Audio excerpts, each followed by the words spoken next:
Good morning. Title of the sermon, Called to be Free, but Do Not Misuse Your Freedom. I'm a big believer in the power of stories.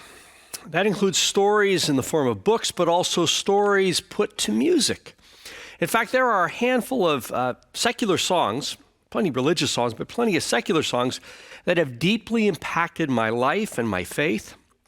Let It Be by the Beatles, Let Your Love Flow by the Bellamy Brothers, Tangled Up in Blue by Bob Dylan, just to name three of many. In fact, when I hear a song that strikes me as being an important song, a song with a powerful message, I often put it on my phone and listen to it when I run. Well, about 8 years ago, I heard the song Can't You See by the Marshall Tucker Band. Can't you see? I love the guitar in the song, which is really unique. But even more, I love the title of the song, Can't You See? You see, I love epiphanies, and that's what epiphanies are. When you're able to suddenly see, to see that larger reality, to see what it's all about, what's really important in life. So, of course, I got that song, and I had it for a good 6 months. Listened to it a number of times. However, I never really listened to much more than the first stanza, which talked about climbing a mountain. The mountaintop. There we go. Mountaintop experience, right? Followed by the title, which is repeated many times, Can't You See, Can't You See? Plus that incredible guitar playing. And then one day, I can still remember the day. Remember where I was. I was on a run, and I actually paid attention to all the words, not just the beginning of the song, not just the climbing the mountain, followed by Can't You See, and that amazing guitar, but all the words of the song. So Can't You See starts out, I'm going to take a freight train down at the station. Lord, I don't care where it goes. Gonna climb a mountain, the highest mountain. Everything is tracking really good. And then all of a sudden, the first red flag, I'm going to jump off. Nobody going to know. Wait a minute here, what's going on? Then comes the chorus, the part I loved. Can't you see? Whoa, can't you see? What that woman, Lord, she's been doing to me? Wait a minute here, that wasn't part of my idea of the song. It gets worse. The second verse, I'm going to find me a hole in the wall. I'm going to crawl inside and die, 'cause my lady now, a mean old lady, Lord, never told me goodbye. This was not tracking well in terms of what I wanted it to be about. Yeah. And then comes the chorus. Can't you see? Whoa, can't you see what that woman, Lord, she been doing to me? Can't you see? Whoa, can't you see what that woman, Lord, she been doing to me? The rest of the song is mostly red flag, very different than I expected. That's right. So, in other words, I had an idea, but I didn't really listen to what the song was really about. That's right. And my idea about the song actually was juxtaposed to the truth of what the song is about. Truth matters. I want to tell you a story about a book that has been among the most impactful and the most influential books in this country and beyond over the last 100 years, but especially in this country. It's almost always in the top 10 of the most influential books of the 20th century. And I think its influence has grown tremendously, especially over the last dozen years. That's right. When I show you the book, nearly everyone will nod in recognition of the title. The title is iconic. Here it is, On the Road. Jack Kerouac's On the Road. Of course, there's lots of different versions of the cover. Yeah. The book was published in 1957, actually written in 1951 by Jack Kerouac. It is largely autobiographical. The main character and the narrator, Sal Paradise, is Jack Kerouac. and his buddy, Dean Moriarty, is his real-life friend, Neal Cassady. Almost immediately, the book became synonymous with radical freedom, being completely carefree, being free spirits. Just 3 years after it was published, the hit TV series Route 66 was created based on the idea of the book being about two carefree characters. In fact, the two characters in Route 66 were modeled after Jack Kerouac and Neal Cassady. They actually got actors that looked like them. And dozens of other books and movies attempted to capture that same theme. The movie Easy Rider, plus dozens and dozens of songs, such as Surfin' Safari, and many, many songs by the Beach Boys. And Go Where I Want to Go by the Mamas and Papas, and of course, one of the theme songs of my high school years, Freebird by Lynyrd Skynyrd. That idea, behind the idea of On the Road, is woven into our culture. So even though I had never read the book, I was deeply impacted by On the Road throughout my life. The idea of being carefree, going on the spur of the moment road trip, a term that is partially based on that very book, On the Road. But most of all, the idea of doing what you want to do. Yeah. And not letting other people tell you what you should do, but doing what you choose to do. Growing up in Alameda, a short 75-minute drive to Santa Cruz, I, like most of my peers, went through a surfing phase. In many ways, it was connected with this idea of on the road. My buddy Al had a 67 Firebird convertible, literally like the Beach Boys song Surfin' Safari.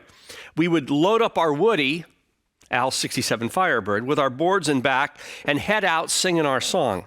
On the way, we would listen to lots of Beach Boys songs, such as Catch a Wave and You're Sitting on Top of the World, as we anticipated the freedom of surfing. And almost always the song Freebird, because we felt like free birds. So that central premise was very much a part of our excursion. Yet, actually getting to Santa Cruz and surfing, the reality, right, was almost always a big letdown. The truth, surfing was mostly being cold and tired, and you'd paddle out, get swept in, usually not catch the wave, out, in, maybe a short 5-second ride, and that would happen. And in fact, really the theme song should have been Miss a Wave and You're Not Sitting on Top of the World, because that's mostly what it was about. Plus, we would come back, the trip home, we'd always be sort of covered with that stickiness from salt water, plus a little bit of sand everywhere, adding to our discomfort. And yet that free-spirited, on-the-road image was incredibly seductive, an almost irresistible elixir, which propelled us many, many Saturday mornings to toss our boards in the back seat and head off singing our song. Even though surfing with Al stopped with marriage, no, not because Sonia was like the wife in Can't You See, but just because the way life, sort of changes. Nonetheless, that almost magical idea behind On the Road, that radical freedom, remained deeply embedded in my psyche. Always a sense that idea of freedom connected with On the Road was always beckoning, always calling, always yearning. The year I turned 40, year 2000, I decided to actually read On the Road. It was one of my sort of new millennium sort of ideas, to read this incredibly influential book. Now, I actually read the book a little bit like the way it was written. I read it cover to cover. It's about 300 pages, 13 chapters. I read it all in one sitting, about 5 hours start to finish. And the reason I read it this way is because On the Road was written as a sort of stream of consciousness by Jack Kerouac. In fact, he typed it out on a scroll of paper so that he literally didn't have to stop at the bottom of the page and interrupt his stream of thought. There's the scroll. That's Jack. That scroll in 2007 sold for $2.2 million. That just tells you how iconic that book is. Yeah, but the idea was it's a stream of consciousness. You just kind of move through the book. That's the way it was written. Not exactly. He actually did stop, but that's the way I wanted to read it because that was kind of the idea, almost a part of the mystique of the book. So I read On the Road cover to cover. And when I finished 5 hours later, I was incredibly surprised. It was absolutely nothing like what I expected. And second, I was incredibly depressed. It is a very depressing story. At least I found it that way. In fact, it was 100 times worse than that sticky sandpaper feeling driving home after missing a wave and not sitting at top of the world. The one expectation that was on target was the idea of, nobody tells me what to do. I don't conform to anyone's expectations. I do what I want to do, period. That sort of radical individualism permeates the entire book. On the Road chronicles a series of road trips that Sal Paradise, Kerouac, and Dean Moriarty, Neil Cassidy, those are the real people, make, crisscrossing the country back and forth, New York to San Francisco, up to Chicago, back down to New York, to Los Angeles, even down into Mexico. One of the dominant themes of On the Road is that all authority is to be questioned because all authority is illegitimate. One of the main characters, Dean Moriarty, is married. Yet because no authority is legitimate, which includes marriage, that too means nothing. He's actually got a wife in San Francisco and he's got a mistress in New York, and they know about each other and they hate each other, and well, that's just the way it works. That's Dean. The overriding message, simply follow your heart, your desires. One of the most honest episodes of the book, and the book is incredibly honest, takes place in the next to the last chapter. Sal and Dean have drifted south into Mexico, and they find themselves in a bordello in a little Mexican town, where for an entire week they saturate themselves in every indulgence you can imagine, and then a few more. As they are departing, the dominant feeling of the central character, Sal, Kerouac, is not regret. It's not remorse. It's not joy. It's not ecstasy. No, the dominant feeling is numbness. Numbness. Nothingness. Nothing matters. In an absence of authority, when simply following one's heart is the sole authority, numbness sets in. A sort of numbness where life and death just sort of meld together in a sort of nihilism. A life void of all meaning. And yet I will say what is truly amazing about the book is its honesty.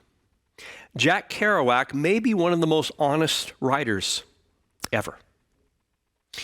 12 years after On the Road was published, Jack Kerouac was dying of cirrhosis of the liver. His buddy Neil Cassidy had succumbed to the excesses of life in 1968, a year earlier.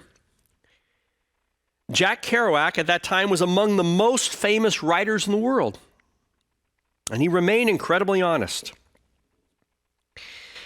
That year, in 1969, he had returned to his Catholic faith.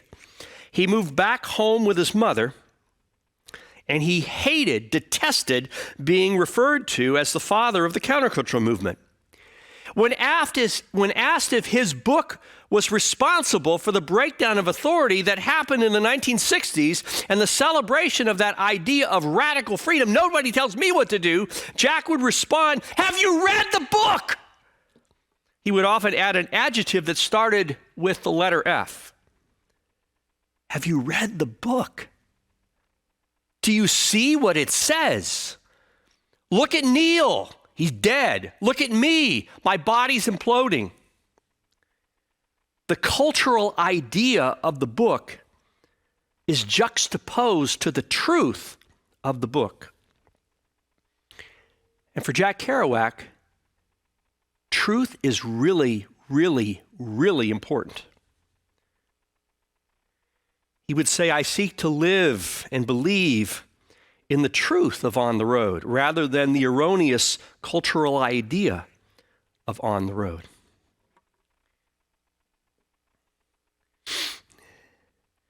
The cultural idea, we all know that. The truth is harder to find. We have two scriptures today. The first one is a dialogue. Just before Jesus is sentenced to die, he's before Pilate. And Pilate is sort of pondering what to do and who is this person, Jesus, and what is he about and what should he do? And Jesus says to him, I came into the world to testify to the truth.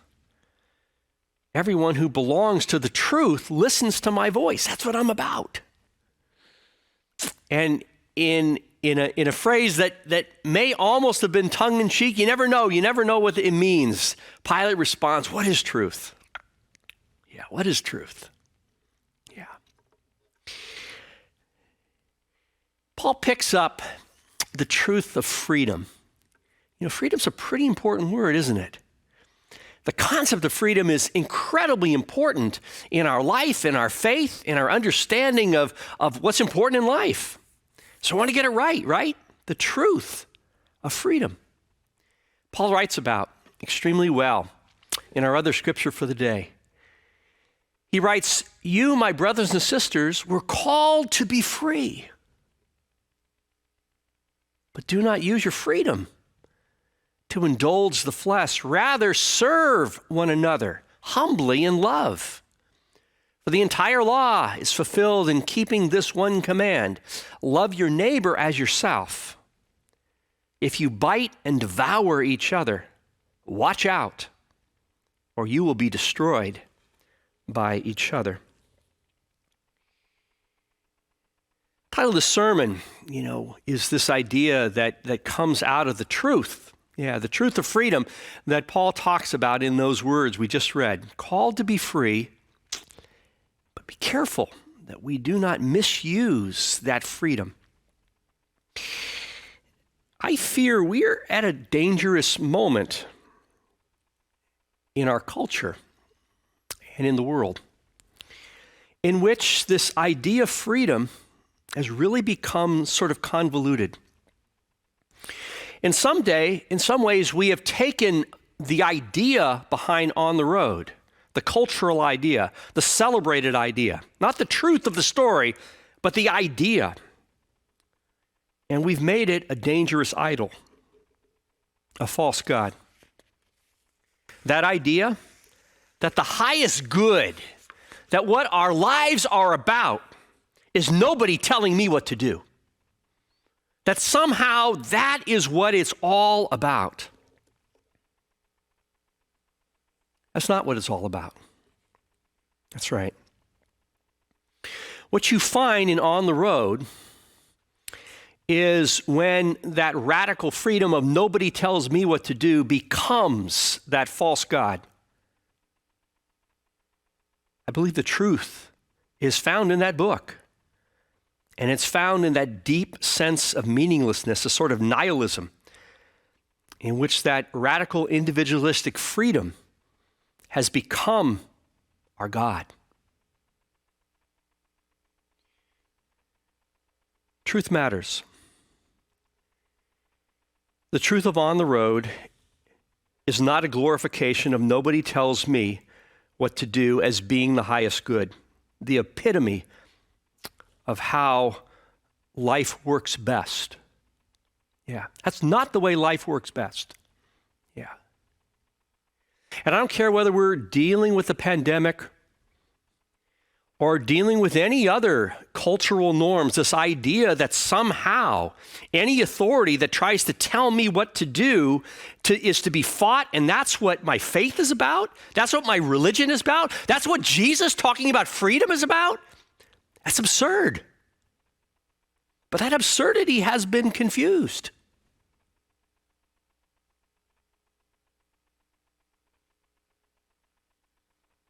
Read the book.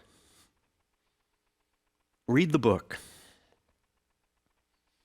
I think we find this truth rather than the one that we have unfortunately made into a false god. Amen.